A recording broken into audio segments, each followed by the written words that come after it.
Aujourd'hui, on va vous parler de la trigonométrie, seulement sinus et tangente et leur application parce que dans une vidéo précédente, on a déjà parlé de cosinus. Pour commencer, on va parler un peu de l'histoire. La trigonométrie date de plus de 4000 ans aux civilisations d'Égypte antique, premièrement utilisée par la Gada. Par contre, la première utilisation du sinus apparaît dans le Sulpasutra, écrit en indien ancien au 7e siècle avant Jésus-Christ, environ. Joachim Rheticus. Georges Joachim Rheticus. Joachim. Okay, I'm just going to do the histoire now. Because Okay. I already introduced it. That's Yeah. not happening again. Wait, shouldn't we put a picture of Lagada? Because this is sort of We like. don't care. Okay. Ready? Yes. Ok. La trigonométrie date de plus de 4000 ans aux civilisations égyptiennes antiques, premièrement utilisée par la Gada. Par contre, la première utilisation du sinus apparaît dans le Sulpasutra, écrit en indien ancien au 7e siècle avant Jésus-Christ.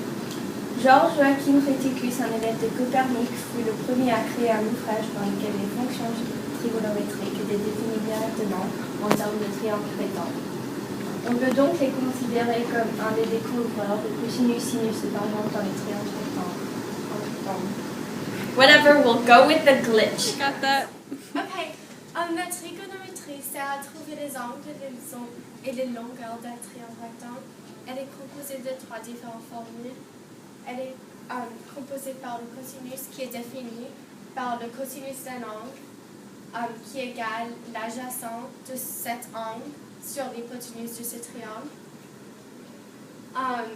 Le sinus est défini par le sinus d'un angle qui égale l'opposé d'un angle sur l'hypoténuse du triangle et le tangente qui est défini par le tangente d'un angle qui égale l'opposé de cet angle sur l'adjacent.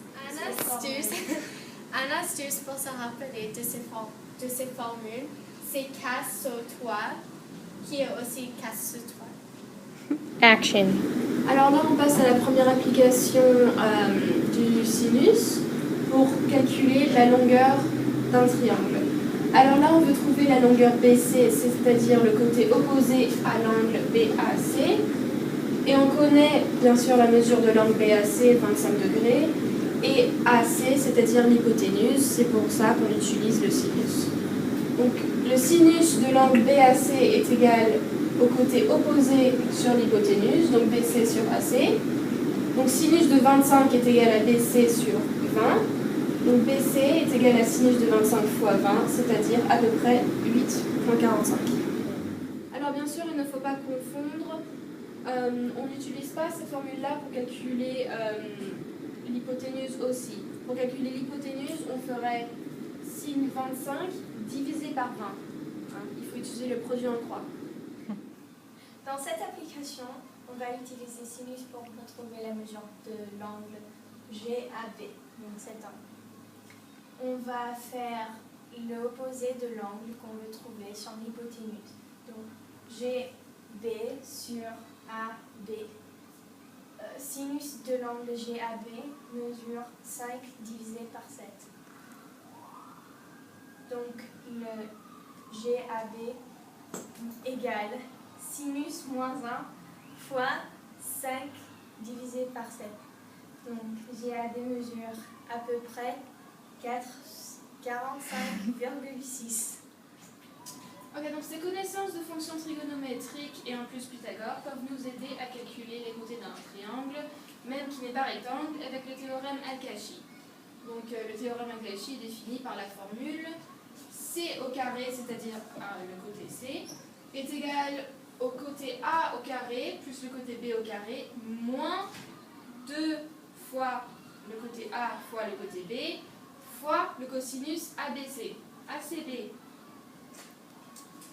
Donc pour le sinus, cosinus et tangente, donc toutes les fonctions trigonométriques, on peut aussi s'en servir en physique-chimie ou même en architecture.